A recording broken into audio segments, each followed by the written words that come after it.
Então vamos resumir aqui que a gente falou na última. Na última. Ah?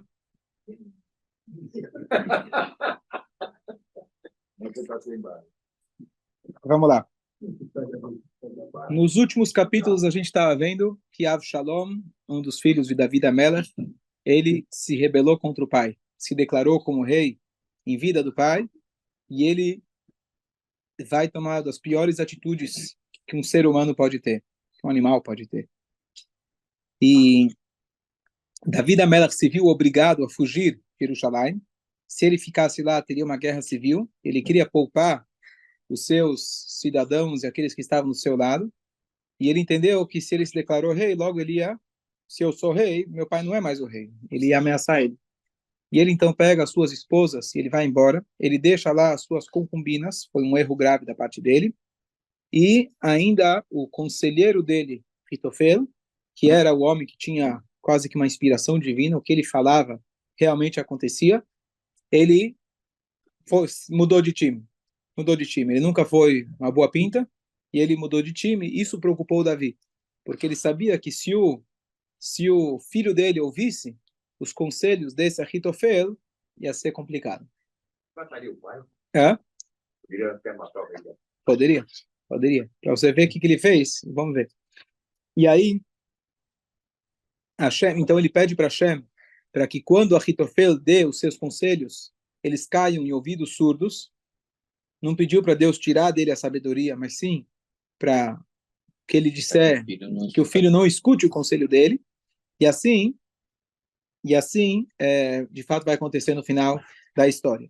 Davi Amelech se vê obrigado a fugir de Jerusalém e ele com seus 300 homens, 300 ou 600? 600 homens, obrigado. 600 homens, eles estão agora já saindo da cidade e foi um momento muito triste. Imagina, Davi Amelech ter que sair da sua casa fugindo de quem?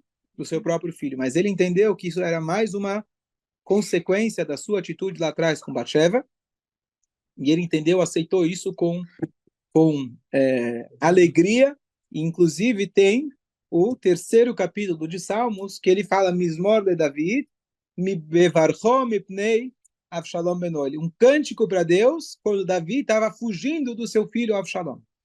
Um cântico para Deus, ele compõe uma música. Você compor alguma coisa, você está inspirado, você está feliz. Para que a profecia recaia sobre alguém, a pessoa tem que estar num nível de auge espiritual, de alegria. E ele, então, ele soube... Salmo 3. Salmo 3.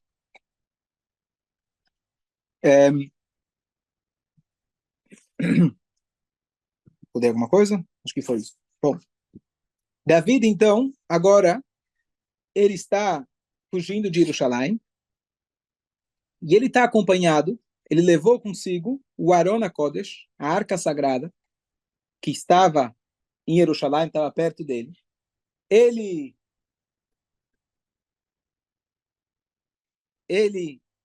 levou consigo o Cohen Gadol, o sumo sacerdote, que chamava Eviatar, lembram desse nome? Eviatar, e ele lembrou, vou fazer prova no final, já perdeu, vai dizer que não escutou a aula. E ele levou também um outro Cohen, que chamava Tzadok. Um era Eviatar, que era o Cohen Gadol, o sumo sacerdote, e outro que tinha uma ocupação importante no Mishkan, vamos supor assim, não era o vice, mas alguma coisa perto disso, Sadok. Então ele vira para o Cohen Gadol. Na época ele tinha aquele peitoral que tinha as pedrinhas com as letras que, se Hashem desse para ele a profecia, ele poderia interpretar as letras que brilhassem. Não está escrito o que ele ia perguntar exatamente, mas está uma situação muito clara. Ele está fugindo do filho, para onde eu vou, o que eu faço. Então, o Tanakh não conta. E ele então pede o serviço do Cohen Gadol, só que o Wi-Fi não estava funcionando e, bem na hora que ele precisava, caiu a linha. Caiu a linha, se falava antigamente. Estava ocupado. Ligou, estava sem conexão. E aí, ele ficou muito chateado, porque isso, de alguma maneira, já era uma resposta. Não ter uma resposta já é uma resposta. A Hashem estava dizendo para ele, não quero te responder. E ele começou a pensar, o que eu fiz de errado? que eu fiz de errado? Hashem já está me punindo, mas por que você não me dá uma ajuda nesse momento? E ele pensou duas opções. Alguma falha minha. Uma delas, possível, porque eu trouxe comigo o Arona Kodesh, a arca sagrada, ele levou, ele estava fugindo de Jerusalém e levou consigo. E foi um pensamento de que Hashem esteja na minha proteção. Vai lá saber o que Avshalom vai fazer com aquilo? Você precisa proteger. Se tem um fogo, mesmo o Shabbat, você vai proteger. O Sefer Torah, você vai... As coisas sagradas. Então, mas ele ficou na dúvida. Eu tirei ele de Jerusalém. Será que eu poderia ter feito isso? Ou, talvez, o Kohen Gadol, ele não é a pessoa que mereça ter essa profecia. Talvez a falha é minha, talvez a falha é dele. O problema está no servidor ou na conexão, tá certo? Aonde está o problema? E ele se vira para o Cohen, o outro Cohen, ele fala, vamos testar, vamos trocar o Cohen Gadol, vamos trocar e vamos ver se funciona. Ele mesmo podia usar? Sim. Se trocar o Cohen. Não, trocar o efório. Ele vai colocar as roupas no outro Cohen. Não é uma coisa simples. Você tem razão. Trocar de Cohen Gadol não é uma coisa simples. Foi o que ele fez, a gente pode discutir. E ele deu para o outro. E quando o outro vestiu, veio a conexão e veio a resposta. E aí ele se lembrou de uma profecia que ele tinha ouvido lá atrás do profeta Shmuel. Shmuel foi quem ungiu David Amelech, é quem tinha direcionado David Amelech lá atrás.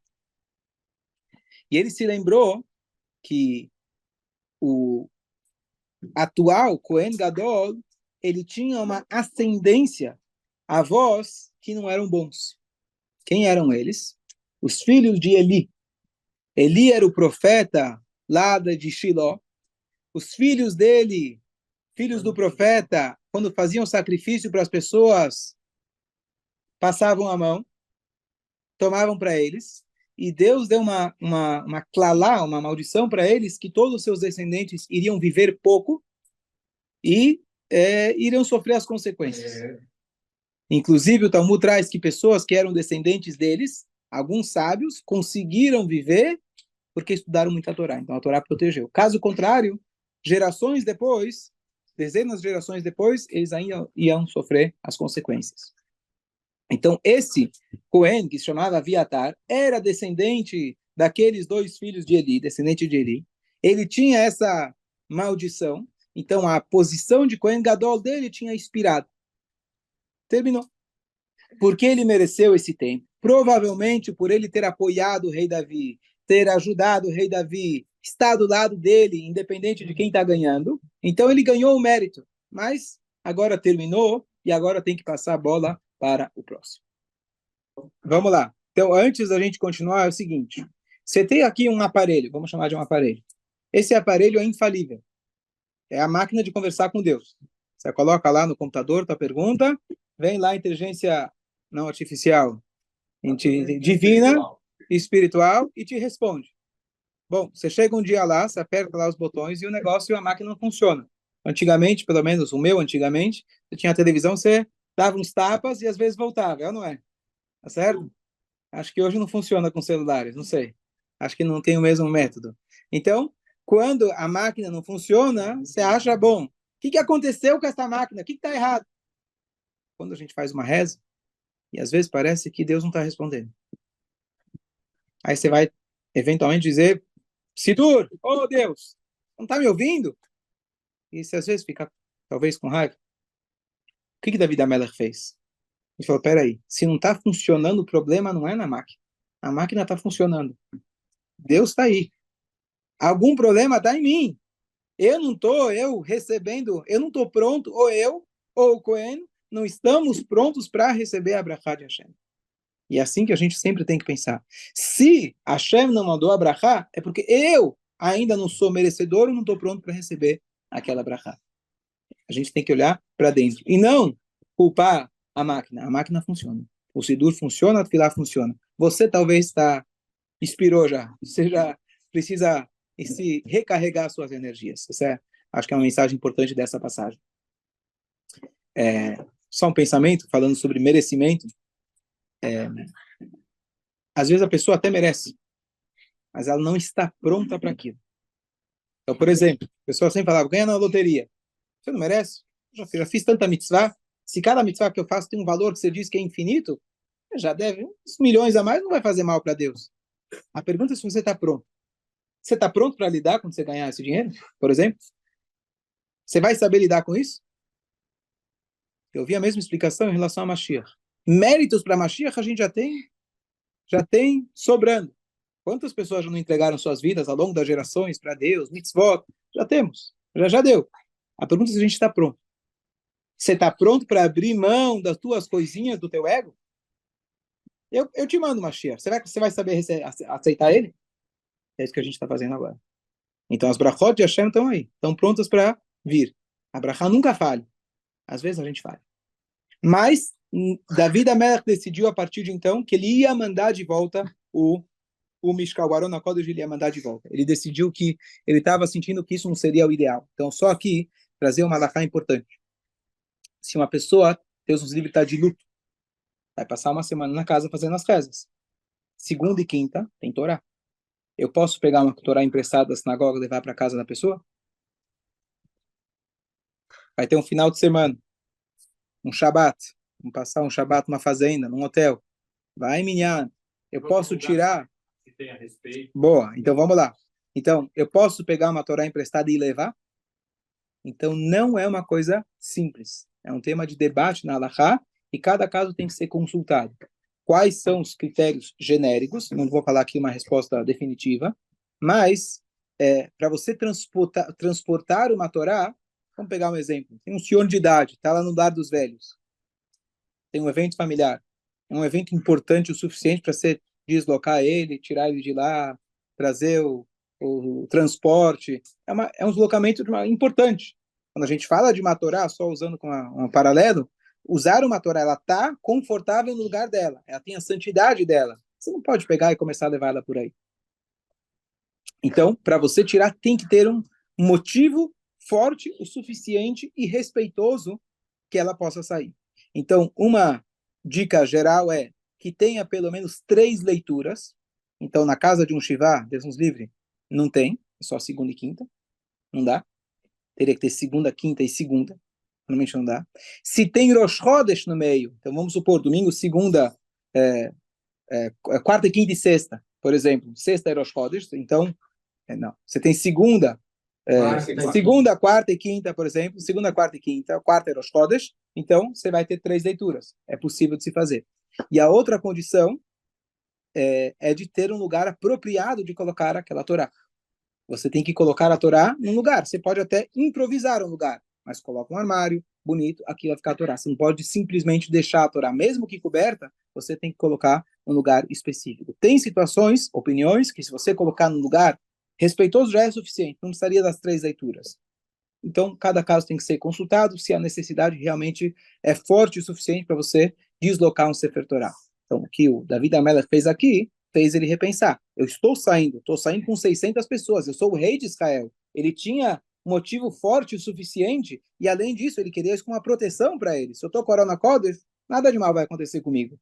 Mas, ainda lá na frente, ele ficou pensando, não sei se é a coisa adequada. Então, para nós, é importante a gente saber dessa regra do Sefer Torah. Deixar na mão do outro também. É uma pergunta. O que queria acontecer? O que queria acontecer com isso? Tá, temos alguns minutos mais. Nós temos o Monte das Oliveiras, em Jerusalém, o famoso Har HaZeitim. É um lugar muito sagrado e algumas pessoas fazem questão de serem enterrados lá, exatamente naquele local. Quando uma pessoa é transportada para Israel, muitas vezes ele tem um local nesse Monte das Oliveiras, o Har HaZeitim. Então, David, quando ele estava lá, ele se curvou, despedindo do Beit HaMikdash. Quando você vai se despedir da sinagoga, você não sai de costas, né? Você sai andando um pouquinho, não dando as costas, e você pode se curvar. Para se despedir, vai lá saber quando que ele vai voltar. Imagina um momento crítico para David Amelech ter que sair, ter que se despedir do... Ele não estava nem pensando em si, estava pensando em sair do lugar sagrado, sair de Jerusalém, ser um galuto. E aí, quando ele estava lá, ele encontra um ancião sábio amigo chamado Hushai, da cidade de Arki. Hushai, Arki. Esse é o nome dele.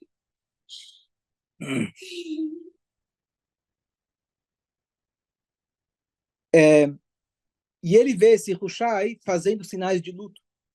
Como ele era próximo do David, ele vê o rei de Israel tendo que ele mesmo sair, fugindo, então ele estava com suas roupas rasgadas e ele colocou terra na cabeça. Existe um costume de quando um sinal de luto de colocar terra na cabeça. Se faz isso às vezes de colocar terra no sapato. Então se colocava às vezes cinzas na cabeça. Ele estava com a terra na cabeça. Essa é a passagem que consta no livro claramente. Agora tem uma passagem do Midrash muito curiosa.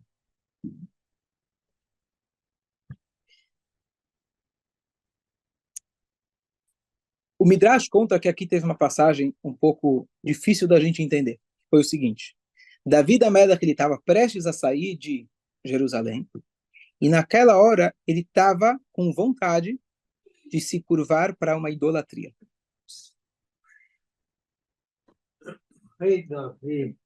Como pode ser? Como pode ser? Impossível. Impossível. Vamos ver qual que é a explicação. Correr risco de vida? Mesmo com risco de vida, você não pode fazer idolatria. Então, tem opiniões. Isso aqui está falando no Midrash, isso não está claro no livro do Taná. Qual que é a explicação? Uma explicação está escrito que aquele que mora em Israel, ele sai de Israel, é como se fosse que ele está fazendo idolatria. Quem mora fora de Israel, é como se fosse que ele está fazendo idolatria. Então, isso era um sentido mais figurativo, que ele quis fazer idolatria, que ele estava pensando não só fugir de Jerusalém, estava pensando sair de Israel. Essa é uma interpretação. A outra que era literalmente. E aí o Hushai, que é esse amigo dele, viu que ele ia fazer isso. Ele falou, e ele perguntou, é isso mesmo que você está querendo fazer? Eu entendi bem, você está querendo adorar ídolos? E ele falou sim. Davi Amelech falou sim. Por quê? O que deu em você? Está preocupado, Davi? Vamos explicar. E ele falou o seguinte: no momento que eu saí de Israel, isso vai ser uma profanação, ou seja, uma péssima propaganda para Deus. Olha o que Deus fez. Eu sou escolhido de Deus. Eu sou o rei escolhido por Deus. Olha o que aconteceu comigo. Eu estou sendo uma má propaganda. As pessoas vão dizer, olha, o cara que faz a vontade de Deus dá errado. Eu quero pecar para dizerem, olha, claro que Davi se deu mal. Afinal, ele pecou. E ele estava pronto para se sacrificar. Eu falei que ele teve vontade. Não é que ele teve vontade de fazer idolatria. Ele chegou numa conclusão que seria importante, talvez, para ele fazer idolatria. E aí o Hushai fala para ele, peraí, eu acho que você está se enganando. Idolatria não se faz nem com a melhor das intenções. Tem coisas que a gente não faz. Mesmo que você está pensando fazer isso em prol de Deus. Quem fez esse erro? De não escutar Deus achando que ele estava fazendo o melhor do que Deus pediu? Não, Shaul Amelech, o rei que antecedeu ele. Eu não vou fazer o que Deus me pediu de matar o Amalek. Vou fazer melhor que ele pediu. Vou ser mais religioso que ele. Eu vou poupar as mulheres, os animais e trazer os animais para Deus. Estou sendo melhor ainda. Faça o que você tem que fazer. Você não tem que inventar coisas. Deus é mais inteligente que você. A melhor coisa que você pode fazer é escutar o que Deus está falando. Não tenta reinterpretar. Então, naquela troca, esse Hushai conseguiu acalmar o Davi. E ainda ele falou, mas ele falou, o que vão dizer? Eu estou saindo de Israel, vão falar. Não se preocupa. Todo mundo sabe quem é esse Avshalom. O Avshalom é filho da Maachá. A Maachá era uma mulher de guerra. E a gente já explicou várias vezes. Qual que é a situação da mulher de guerra? E aqui ele explicou para o Davi. Ele falou, mas qual é o problema? E a gente sabe porque a Torá traz o conceito da mulher de guerra ao lado do filho rebelde. Qual que é a história? Lembra a mulher de guerra? O homem está na guerra. E ele vê uma mulher inimigo, do povo inimigo. A Torá permite ele ter uma única relação com ela. Como é possível? A Torá fala o seguinte: se eu falar que não pode, você vai fazer igual. Então a Torá fala: você pode, mas vai te custar muito caro. Você vai ter uma única relação, vai ter que trazer ela para casa. Você não pode ter mais nada. Deixar o cabelo dela crescer, as unhas crescer, deixar ela chorar pela família dela. Depois de 30 dias, ela tem que decidir se ela quer se converter e você tem que decidir se você quer ficar com ela. Se você não quiser ficar com ela, provável que não. Provável que não. Então, aí você não pode vender ela, desprezar ela, você tem que devolver ela. Então, a Torá, Hashem enxergando a natureza do ser humano, sabendo que o ser humano iria transgredir, então ele fala, você pode fazer, mas vai te sair caro. Então, acaba, então eu vou falar, então acaba que a pessoa na hora fala, olha, até posso. Quando já não é proibido, a tua vontade já não é tão grande. Ah, tem um jeito. Então, se precisar qualquer coisa, eu faço. Então, pronto, eu não preciso fazer. Essa é a sabedoria infinita de Hashem. Qual é a outra consequência? O filho que nascer desse relacionamento vai ser um filho do mais rebelde possível. Por isso a Torá fala que esse filho se poderia inclusive matar ele. Então, ele fala, esse amigo do Davi fala, não se preocupa. Esse Avshalom é um resultado daquele teu relacionamento que Davi da Melech não sabia dessa informação que nós temos, que isso traria um filho rebelde. Então, isso vai engrandecer o nome de Deus. Não vai ser um mau nome para Deus. As pessoas vão saber que aquilo que está escrito é o que acontece. Então, a Torá não disse que a consequência vai ser um filho rebelde. A Torá traz o conceito, a história da mulher, e depois traz a história do filho rebelde. É uma dedução da proximidade. Não quer dizer que está explícito lá que quem fizer isso vai ter um filho rebelde. Então, quem explicou isso foi esse Hushai que comunicou isso para o Davi da Mela. Então, realmente não vale a pena. Você pode, mas não vale a pena. E aqui uma dica de educação muito boa. Quando você vê que você não vai conseguir dizer não, que se você disser não vai fazer de qualquer jeito, explica que não vale a pena. Não adianta dizer não. Tem hora que não adianta você dizer não. Pelo contrário, se você disser não, vai dar mais vontade de fazer. Eu falo, olha, você pode fazer. Mas olha, deixa eu só explicar o que acontece. Vou te contar a minha experiência. O que eu conheço da vida, talvez vai te ajudar. Você tem mais chances daquilo dar certo. Da educação dar certo. Isso que a Torá faz com a gente. Então, isso. Matou Amnon e agora ele vai expulsar o pai. O pai dele vai fugir e ele vai ainda profanar as 10 concubinas do pai. Uma pergunta. Essa questão do filho rebelde está totalmente ligada ao homem. Só um segundo, deixa eu concluir só o pensamento. Então, só para concluir essa passagem, aqueles dois Koanim, um que era depois do que acabou assumindo o posto, eles tiveram a missão de voltar para Jerusalém com o Aron HaKodesh, que era um risco muito grande, voltar para a boca do leão, e ainda ele queria que eles encontrassem e sabessem aonde as coisas estão. Como estão as coisas lá? Eu fugi. Quem disse que ele veio? Quem disse que ele vai atacar? Ele queria que eles dessem informação. E por outro lado, depois que ele teve essa interação com esse Hushai, ele pediu, vai lá para Jerusalém também. Ele pediu para ele dar, foi separado deles dois, ele foi depois. Mas eu acho que você vai ser mais útil, não se você me acompanhar. Fico muito honrado que você quer me acompanhar, mas você vai ser mais útil para mim se você voltar para trás.